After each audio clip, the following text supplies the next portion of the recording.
Dr. Creo. This is my demonstration for, that's all my work. For question 1, a null sequence is a sequence of numbers that meet 0 or approach 0.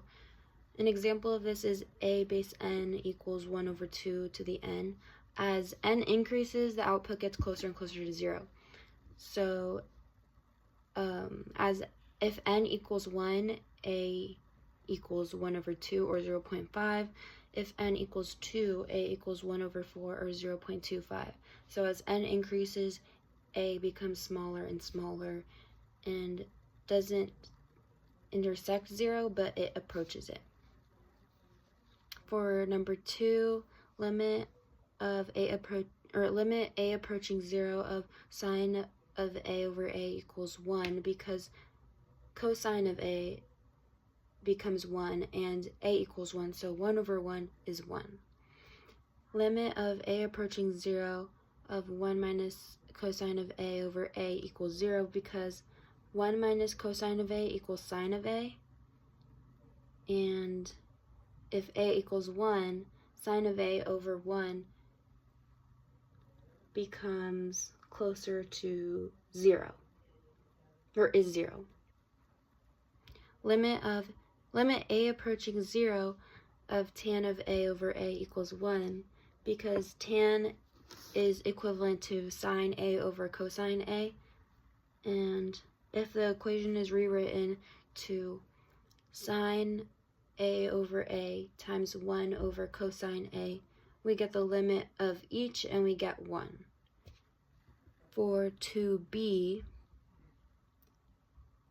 limit a approaching 0 of sine 7a over 3a equals 7 over 3, because if we go back to part 1 of 2a, sine a over a equals 1. So if we factor 7 over 3, we get the limit 7 over 3. For the second piece, limit a approaching 2 of 1 minus cosine of a minus 2 over a minus 2, it equals 0. Again, going back to part 2 of 2a, tan of a over a equals 0. And the limit of the bottom, however, the limit, like the a minus 2 on the bottom, is not in problem 2, but we know that it still gives us 0. So with both parts giving us 0, the limit is 0.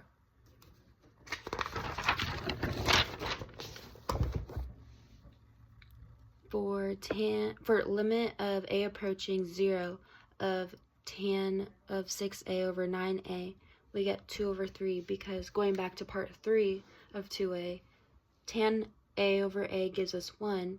If we factor 6a over 9a, we get 2 over 3. So our limit is 2 over 3. For number 3, to have a horizontal asymptote of L, it means that x is changing and the function is approaching L. In order for this to happen, x needs to be extremely negative or positive. It can't be close to 0. To have a vertical asymptote at a, x is getting closer to a and the function is unbounded.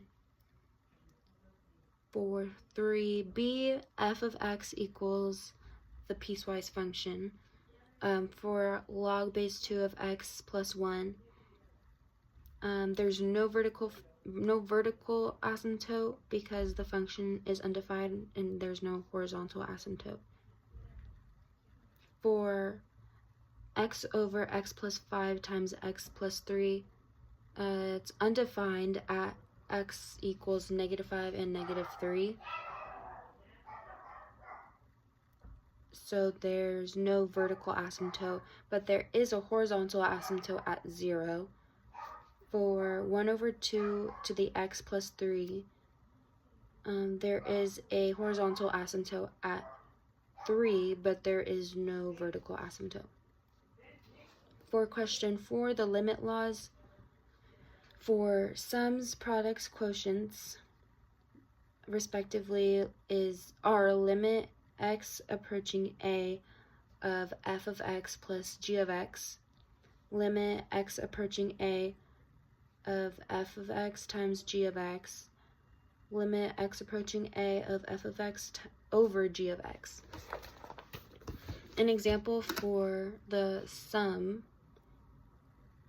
is limit of x approaching 1 of x plus 3 equals the limit of x approaching 1 of x plus limit x approaching 1 of 3, which equals 4.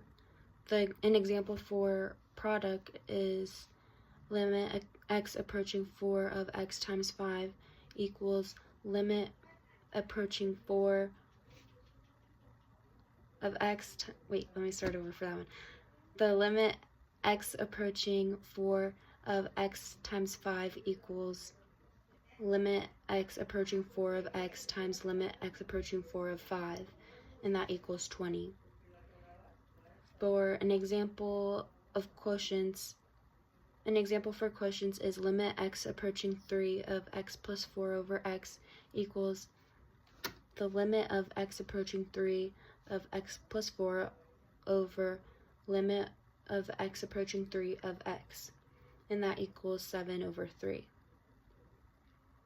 For part B, a limit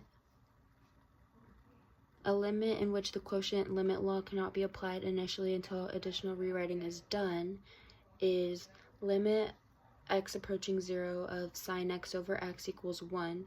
This is because it's in its simplest form, and yeah. For part C, a limit in which the product limit law cannot be applied initially until additional rewriting is done is the limit x approaching 0 of x times cosine of 1x equals 0 needs to be rewritten to limit x approaching 0 of x times limit approaching 0 of cosine 1 over x, and that equals 0. And those are all the 4 problems. That's all. Thank you.